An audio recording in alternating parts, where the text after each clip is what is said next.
Hi guys, today I'd like to speculate on how the Avengers will defeat the mad Titan Thanos in the upcoming blockbuster Avengers 4. Now once again, this video shall contain spoilers for Avengers Infinity War, so don't let me ruin it for you, but seriously you should have seen this by now.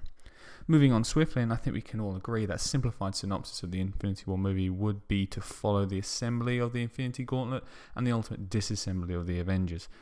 Now I'm basing my entire story structure and plot sequence on the idea that the synopsis will essentially reverse and Avengers 4 shall follow the disassembly of the Infinity Gauntlet and the reassembly of the Avengers. I would also state that I still believe the title for the next movie will be something along the lines of Avengers Reassembled. I can also foresee many jokes and memes if and when this title is released, in light of the numerous disintegration jokes flying around social media in the wake of the random Avengers that were erased from existence.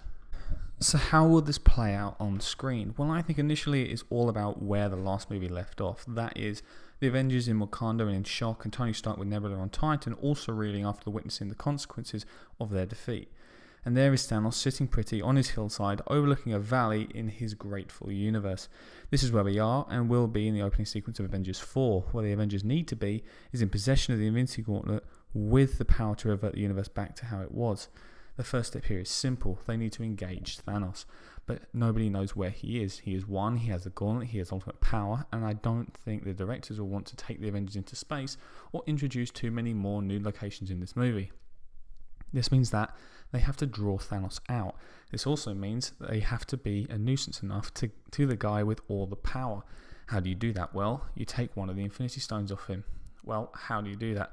The key here is the Soul Stone. I mentioned in the previous video how I think the Soul Stone will be the key to defeating Thanos and how Tony Stark is the key to achieving this. The plot is simple. Tony Stark sacrificed himself by diving off the cliff, and this brings the Soul Stone to Pepper Potts. I do go over this in my earlier video, but the sheer level of foreshadowing and building towards a moment like this was visible throughout the entire movie. The fact Stark and Potts are to be married, his hopes of being father, the fact that Nebula was the only other person present when Gamora revealed the location of the Soul Stone, and they have a means of getting there since Quill won't be needing his ship in the immediate future. There are many more reasons, please check my earlier video for more details, but the important foreshadowing for me was Thanos shows that Nebula can record what she sees and hears. This, I believe, shall be used to give Pepper Potts a message of love and probably some form of apology for being late. So we have Stark throwing himself off the cliff. A portal, breach, vortex-looking thing opens up in the sky like it did when Thanos attained the stone. Nebula flies to Milano through this portal where she arrives on Earth. Another reason why I think this sequence will play out like this is because there needs to be a reason for the Avengers to leave Wakanda, to discover Stark and Nebula's side of the plan, and also to join up with other characters who are like to be present in the movie. For example, Ant-Man, Wasp, possibly Hawkeye and Captain Marvel, who are not present in Wakanda and could converge on this location, whilst we also want to see Cap get his shield back.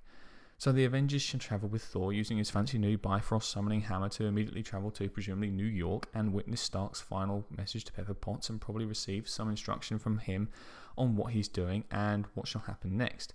Then some scenes on Thanos chasing down the stone, going back to the cliff to see Stark's body and then realising he has to go back to Earth because his plan is now at risk. Meanwhile, Avengers meet new characters and have some humorous interactions around a campfire whilst formulating a strategy to take Thanos down. Then enter Thanos, probably being drawn to a place of the Avengers choosing on Earth that has a strong symbolic relationship with Tony Stark, so when Cap confronts him Wild West style, he can talk about how Stark was showing the greatest of human qualities, was a great friend, and he will be avenged, etc, etc, cue the cliches. Then, big fight ensues. Big sequences, Thanos is too strong, then enter Ant-Man and the Wasp. They use what they have teased in the trailers so far for their own movie, i.e. the Quantum Realm. They take Thanos there and he is generally powerless, just floating there. He tries to use the Space Stone to get himself out, but he just passes back to where he was. We have been told that space and time do not operate the same in the Quantum Realm, so I believe this is where these stones are most vulnerable. Ant-Man the Wasp should use this opportunity to take the Space Stone. Thanos tries to use the Time Stone to bring it back to him, but this stone does not work as expected either. The heroes take this one back too. They make a snarky comment like, oh, you're powerless down here, this is a whole other reality. This clicks with Thanos and he engages the Reality Stone, gets himself back to where he was, but 3 stones down. There are a couple of assumptions I am making at this point, and that is those who receive or take the stones are able to hold them and shall not be either burned up or transported across the universe. If they're able to do this, then there is no problem, but I do think there will be a narrative device to address this issue. Maybe Shuri can design some tech, or Potts get some knowledge from the Soul Stone. Maybe Stark's knowledge and Gamora's experience of Thanos. That could be cool. Maybe Thor will engage Eitri to build another gauntlet. Nevertheless, I think this is something we may never be able to predict if this is the case. I did also think that the writers may use the audience expectation that what was holding the Soul Stone would begin with an H to complete the acronym Thanos, and instead use that in Avengers 4, but maybe change the word to Avenge or something like that. But again, we wouldn't be able to predict that, but it certainly would add some terrific flair. This is especially important because I think the Avengers' second goal after drawing out Thanos is to get back their fellow Avengers, and this is most likely possible through the use of the Soul Stone. How? I'm not exactly sure. Again, this may well have to be something we learn when we get there, but Red Skull did state that the Soul Stone did hold a special place among the Infinity Stones and grant it a kind of knowledge. So there is scope for this here.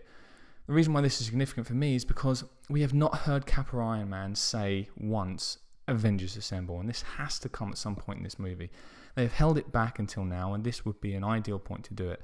I do not believe it would work as well if they assembled the gauntlet, brought everybody back, and then had this moment, because I think that it is a lot of movie to go through without some of the most popular characters. And if Thanos doesn't have the Infinity Gauntlet, he is not as big a threat without having at least some of the stones. I can just picture this moment being Cap gets slapped down, slow motion rise to his feet with a portal or something opening behind him, and all the Avengers and Guardians appearing behind him, and he drops this line, pause to allow outbursts from every nerd in attendance. Everybody engages Thanos, the tide is turning, it looks great. Quill looks over his shoulder at the portal, and the last two out are Gamora and Iron Man, and everybody starts crying. So Thanos then snaps, decides enough is enough, new strategy, divide and conquer. He engages the Mind Stone, one we haven't seen yet. He sets the Avengers against each other. This is a great opportunity to see how the Avengers match up against one another. We love this as fans. A bit of Captain Marvel and Thor duking it out in the skies. Gamora and Black Widow showing us some killer moves, etc., etc. This is also a great opportunity for comedy. Plenty of unfiltered, shady comments and social commentary. Meanwhile, Hulk and Banner can't make up their mind even more now. And Thanos tries to influence Wanda Maximoff, but it doesn't stick or doesn't work at all. Then all the Avengers start fighting it back. How? Why? Then Thanos hears a voice in his own head. It's the Vision. All the foreshadowing that Vision is likely a lot more than just the stone, I think, has worked both ways. Him and the stone seem to have a rapport, or at least a line of communication during the Infinity War, and I think he disrupts Thanos here and tries to turn it back on him. Thanos ends this sequence by shutting off the stone, maybe even being forced to remove it from the glove, giving the Avengers an opportunity to steal it, which they promptly do. Next, Thanos tears Captain America's shield in half, who tried to exploit Thanos' momentary distraction. And he then decides, if I cannot erase you, if you won't tear each other apart, I shall just have to destroy you the old-fashioned way. At this point, he engages the Power Stone to pick up a mountain. Now, I've spoken of this in another video, and that is regarding the Hulk and how he may be used to defeat Thanos, whilst also speculating on what his arc currently is across these two Avengers movies. But for the purposes of the plot, in this situation, most of the Avengers are doomed. They are about to be squashed, and Banner steps forward to try one last time to coax the Hulk out. There is a moment of desperation, and he is there. The Hulk, holding up a mountain under the control of the Power Stone. He declares he is the strongest one there is. He completes one of his greatest feats from the comics, and everybody is safe. There probably should be a comedic moment of Thanos turning the mountain to sand and burying the Hulk, but that's only optional. The last stone is the Reality Stone, and this is one of the most variable sequences there could be. In this fight, I believe that Captain Marvel should be key, as well as Doctor Strange and possibly Spider-Man and Black Panther.